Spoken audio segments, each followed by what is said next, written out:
देखो छिए फोन लगाए कहां छै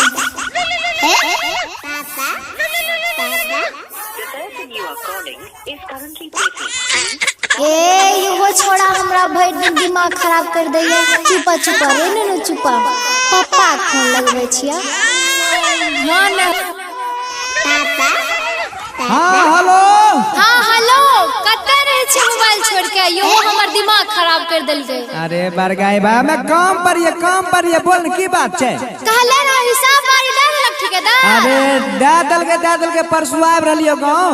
हां त सुनियो की लेके आबै छी हमरा ले पता य ने अहाँ के। ई बरगाई की लेके बोल की लेके जल्दी बता। टाइम नै छै जल्दी बता। त सुनियो